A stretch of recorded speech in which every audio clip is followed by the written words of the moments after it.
Welcome to episode 600 of Salsidoparanormal, and this is a special Paranormal Patterns episode of the show. I'm your host, James Salcido, and I can't remember if I just said that or not, so I'm saying it again if I didn't. But anyway, I'm a little bit distracted here. Thank you all for being here. As always, you can find all episodes of the show, along with links to social media and other ways to contact me, at the podcast page, and that is salsidoparanormal.podbean.com. That's SALSIDO paranormal.podbean.com. I keep losing my train of thought tonight, so that's fun. Always happy to hear from you all, whether you have comments or questions or topic suggestions or accounts of paranormal experiences, whether they're your own or from others that you trust. Happy to either read those or have you join me on the show to talk about them. Thank you all for listening, whether you are here for the live streams on Discord, or if you listen to the podcast or YouTube feeds, or on the Troubled Minds Radio Network, KUAP Digital Broadcasting. There you can hear replays of 2 episodes of the show every night at 6 p.m. Pacific, 9 p.m. Eastern, right before Troubled Minds Radio comes on. And as always, I want to thank Michael Strange, host of Troubled Minds Radio, for having me on the network and putting all my shows up there as well. If you'd like to support the show, there are some different ways to do that. You can always share the show with others and rate and review it on your favorite podcast platform. You can find books I've written over on Amazon, paranormal fiction and nonfiction, with one coming out hopefully within the next month or so. And you can also sign up for the Patreon page for any paid membership tier level there and get one extra True Paranormal Stories from the Web episode every week. Or you can just make one-time donations through PayPal. Support is never expected, but always appreciated, as there are expenses in making these shows and the associated projects that go with them. From equipment to research materials to travel expenses in some cases. So I think that covers everything from the usual intro. And so it's really amazing to me every time I get to one of these 100 episode marks here. To think that has happened again, and that's also blows my mind to think that at some point I'm going to eventually get to episode 1000, that is really again, like I said, does not seem real, but we're getting there. And as always, first thing I want to do is thank everyone that has helped with the podcast in any way over these years, these last few years. So many people have given feedback on it and suggestions for topics. Some have submitted their own accounts of their experiences, and some have also found other accounts of experiences online for me as well. And then all the people that have been guests on the show, just everyone that has participated in any way with this show. Really appreciate it, because it would not be where it is now without all of that. So, but yeah, it's my thinking has changed a lot over the years since I started. I think I was still pretty open to a lot of possibilities when I first started at the very beginning, but I think I'm a lot more open now than I was at the time. I think I was still just coming out of thinking of ghosts and a lot of things like that, paranormal, haunted places. I was thinking of a lot of that as being either just residual energy recordings of events, or intelligent spirits of people that had passed on that were still around in one form or another. And for a long time, I thought that was the majority, if not all, of the cause for sightings and reports of apparitions of paranormal activity in so many locations.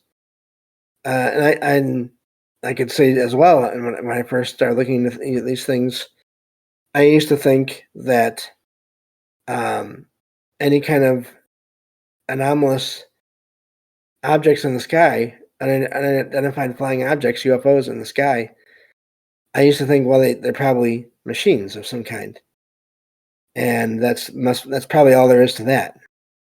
Then I started doing the research for all these shows and finding so many accounts of how light and electricity seem to connect so many things, or be part of so many things that lead to more possibilities of what people could be experiencing, and the idea that people see lights all over the place, inside their homes, outside in nature, up in the sky, out in space, through various cameras and things. Anomalous lights of different sizes and shapes and colors, and even changing in all those different ways, changing size, shape, color, all those different things. They seem to fit into so many things, and we have no idea what any of them are.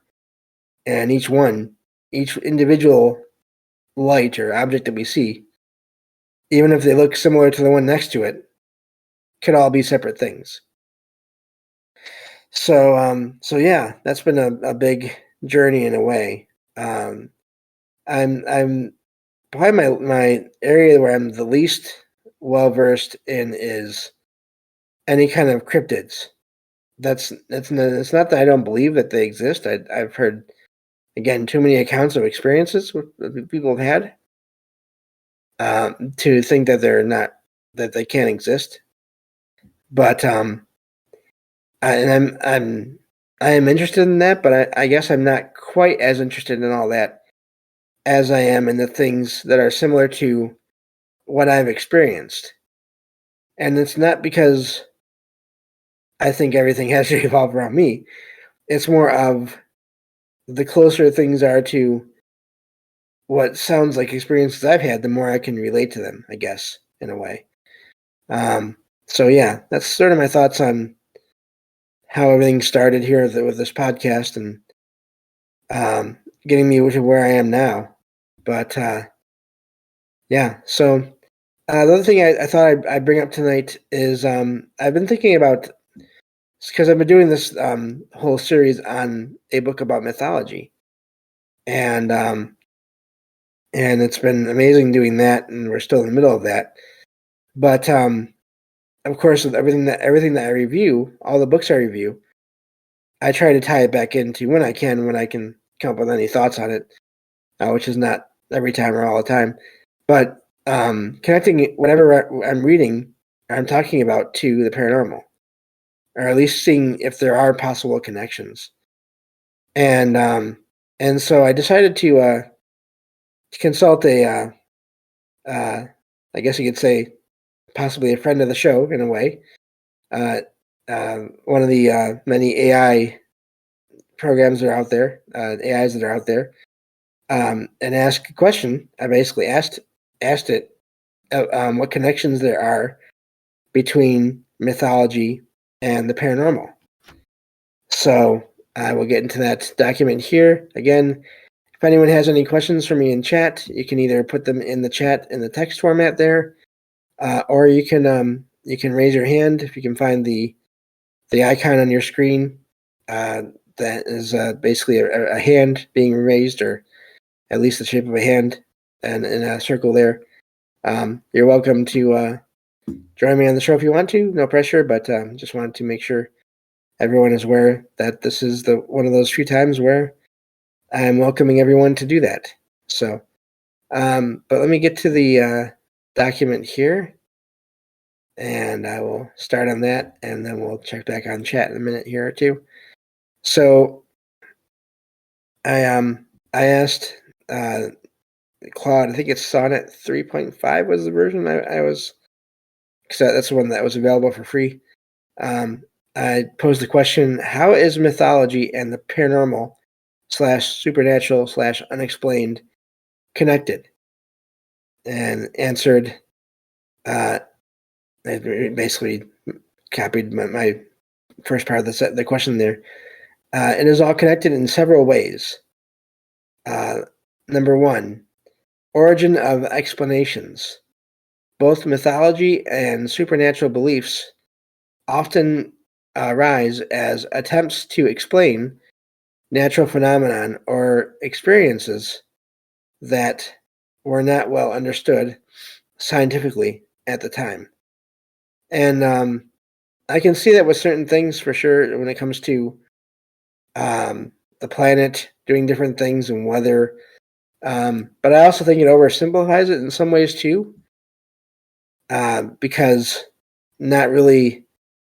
It almost, I feel like that response sort of puts people from the past down in a way, um, and implies that maybe they're not quite as intelligent in some way or another. At least that's sort of what I would be worried that that kind of response would be coming from. And but there's so much of mythology where the planet itself and the different parts of the planet and the the different elements and the different objects of the world, the stones and trees and um, waters and everything, islands, they all have some kind of sentience. So I don't know. I feel like that point may be valid in some cases, but also maybe not in all cases. But moving on to number 2 here, um, says 2, cultural significance. Myths and supernatural beliefs play important roles in many cultures, shaping worldviews and traditions. And I can agree with that there based on recent shows we've done. Even going as far as the certain myths explaining the founding of certain parts of the world as well. Had that with Rome in the last one of the last episodes in the review series. Let's see here. 3, narrative structure. Uh, both mythology and paranormal events, basically, they say, often involves stories of extraordinary beings, events, or powers that transcend ordinary human experience. And that is definitely true. If you think of all the various deities and other entities that are that fill a lot of mythology, a lot of the accounts there, they have abilities that most people don't have, as far as we know anyway. So, and a lot of people's encounters with different entities, they have similar abilities. They have, in some cases, extremely powerful abilities, and in some cases, massive objects being moved, or even objects vanishing or reappearing. So that, if you think about that, that's a lot of energy being used to, excuse me, cause these events that are happening. So moving on to the next one here. Let me see. 4, archetypes, archetypal themes. Common themes like the struggle between good and evil, transformation, and the unknown are found in both mythology and paranormal accounts. Also, definitely, we get that as I definitely get that as well. Just in how there are so many people that attribute good or bad, good or evil, sort of personalities or not personalities, but people get feelings from different encounters that they have, entities they encounter, um, where they feel they're either good or they're bad. But then you also have plenty of others where it seems to be more of a neutral presence. So, so these things work, but also there's that I would guess would be part of the unknown, because you don't know if you don't get a clear sense of what you're dealing with. Even if it seems neutral, you don't really know because it's not giving off any other information possibly for you to decide how you should react to whatever you're experiencing. Excuse me. So, moving on to number, let me see here, 6, I think I was on. Note 5. Blurred boundaries. In many cultures, there is no clear distinction between mythology and the supernatural. Mythical beings and events are often considered part of reality. So, and again, some people would say that about ghosts themselves. So, definitely can see where they're coming from there. Number 6 here, the modern interpretations.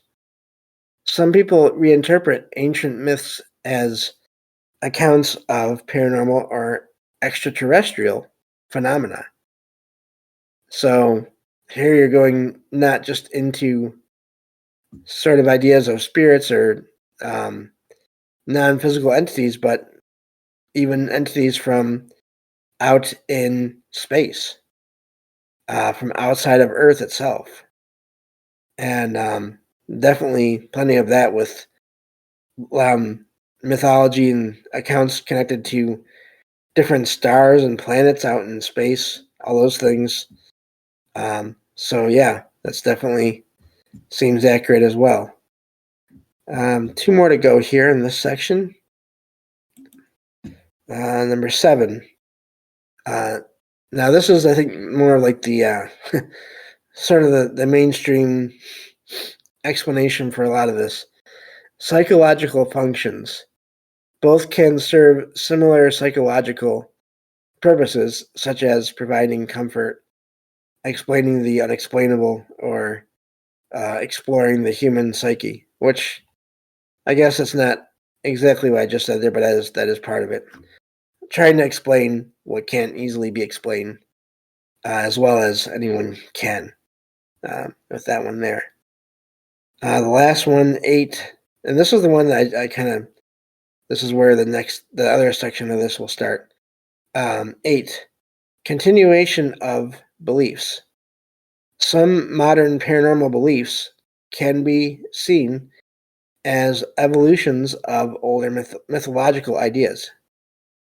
And then, of course, the AI asks if I would like it to elaborate on any of those points or explore a specific aspect further. And I said, yes, please elaborate on number 8.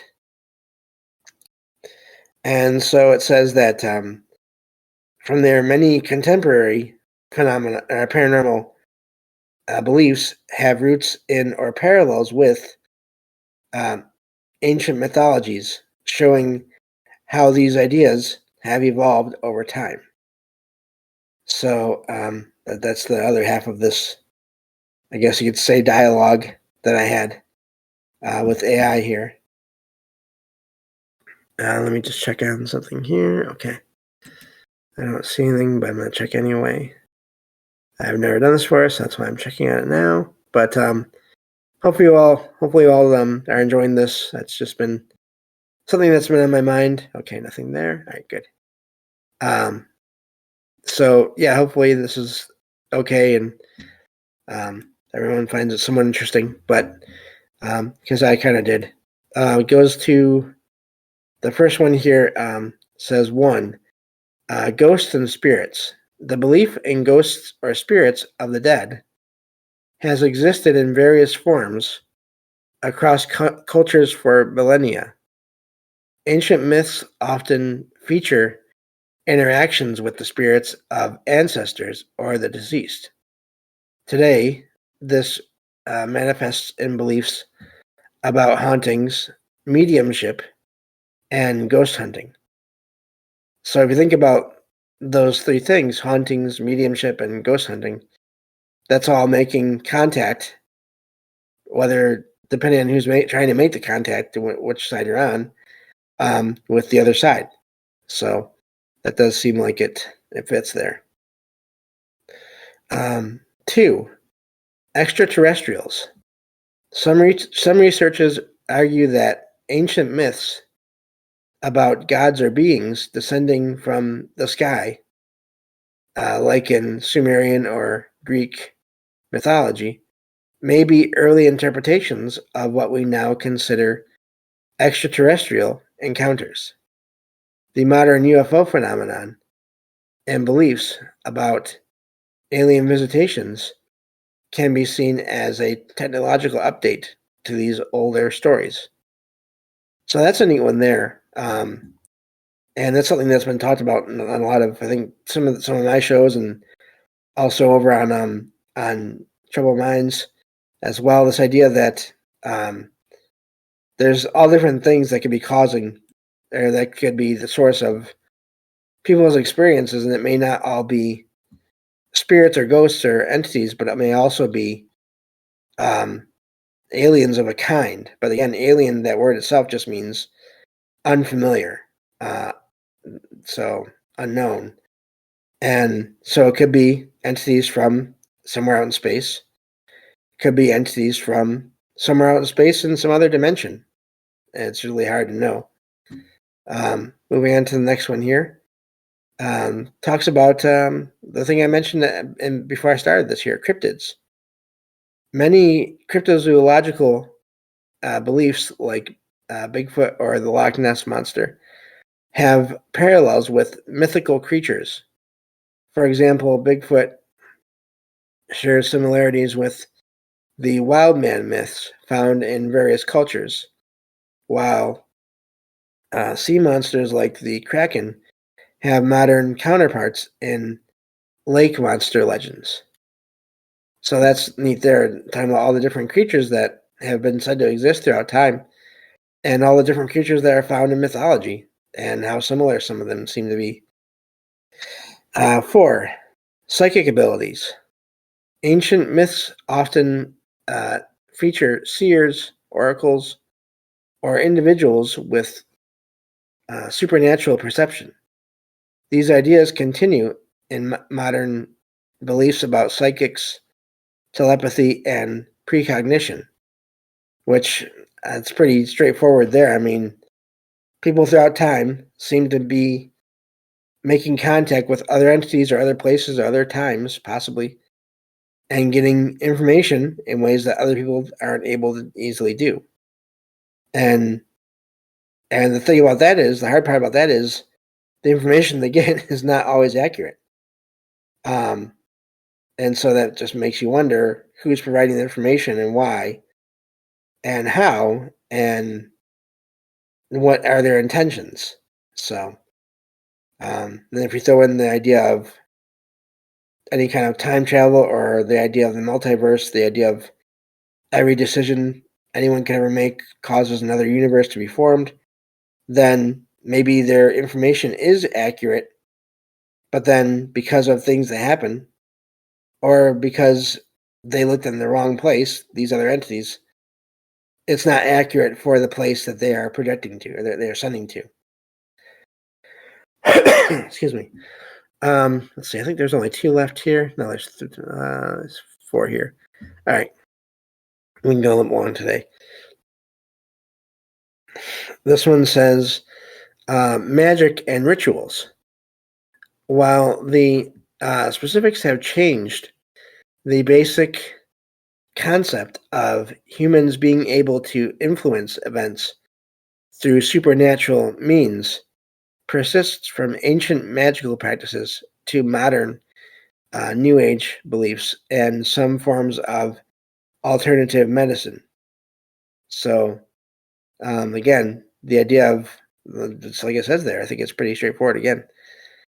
And it does seem like that all these things, this idea of how can we change reality in different ways using different rituals and magic and rituals and just processes and all those things, that's definitely always been there. It seems like it always will be.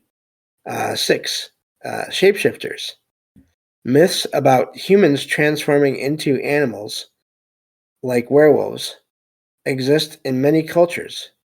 Modern paranormal beliefs still include shapeshifters, sometimes updated to include alien shapeshifters. So mixing sort of the UFO possibly and/or cryptid worlds there as well, and also human potential. And are there humans that can do, again, it's almost like just another type of power in some cases, especially further back you go in mythology, that seems to be there as well. 7, fairies and nature spirits. Old beliefs in nature spirits or fairies have modern equivalents in some New Age and neo-pagan beliefs, as well as in some UFO-related beliefs about nature-connected alien beings.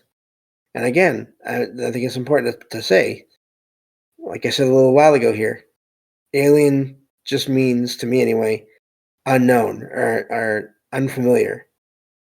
That does not necessarily instantly mean extraterrestrial to me. But I think it's commonly used to mean that exactly. So yeah, there are so many accounts all around the world of figures of these little people, as one of the phrases, or little folk, as one of the phrases. But these other figures that are of different sizes, but also seem to be able to shapeshift as well. And even just going throughout time, encounters with all these different entities, and also encounters with modern day aliens, again that word, seem to be similar in some cases. 8, prophecy and divination. Ancient practices of reading omens or predicting the future have modern counterparts in astrology, tarot reading, and various forms of fortune telling. Sort of going back to the point it made about ritual and magic. So yeah, there's one last paragraph here. Made this, like I said, a little bit of a longer episode. This evolution demonstrates how human fascination with the unexplained persists, adapting to new contexts and knowledge while retaining core themes from older mythological traditions. It's a testament to the enduring human desire to understand and interact with forces beyond our immediate perception or scientific explanation. And that's where that ends. So, yeah, I thought that was pretty interesting overall. Hopefully you all liked it as well. Yeah, I thought that was pretty neat how that all worked out. And I just did that today. Looking at the chat here, Ricky in chat says, Atlas Obscura has a map of all the monsters and where they're supposed to be located.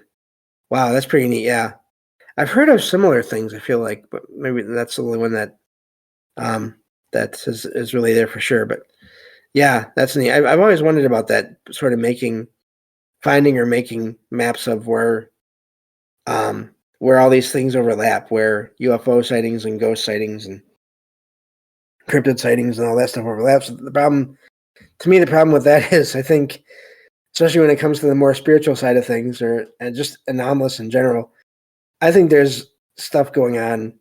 There's been stuff going on, or there will be stuff going on at all points on the planet at one time or another. And it's just a matter of who's there to notice it and how many are there to notice it and who reports it or not. I think that that the whole world does have activity at different times, and due to various factors. So I think that's something that's just, to me, that's a given at this point, after all the reading and listening to shows I've done over the years and things. It just seems like everywhere is supposed to pick any given city or state or country or road, and it is the most haunted road or city or country or state, wherever you want to go with it. It's so yeah. Ricky in chat says true, but I do believe there are hotter spots. But yeah, stuff has happened everywhere. Yeah, yep, definitely. I think there are probably hot spots as well, for sure. And maybe even hot spots for certain periods of time, and then maybe they go cool for a while. So I can imagine that could happen too, depending on the energies and all that going on there. So, but But yeah, so I guess that's all I have for today. Thank you all again for being here and for supporting the show. Again, thank you all for listening, and please do check out all the links and all the shows. If you'd like to help out the show, again, you know how to do it through the links that I include in every episode description. But even if not, thank you all for everything so far, just all that you've helped out with so far. And from listening to sharing to being on the show, doesn't matter how you've helped out. I appreciate all of it. And looking forward to the next 100 shows and getting on to 1,000 eventually.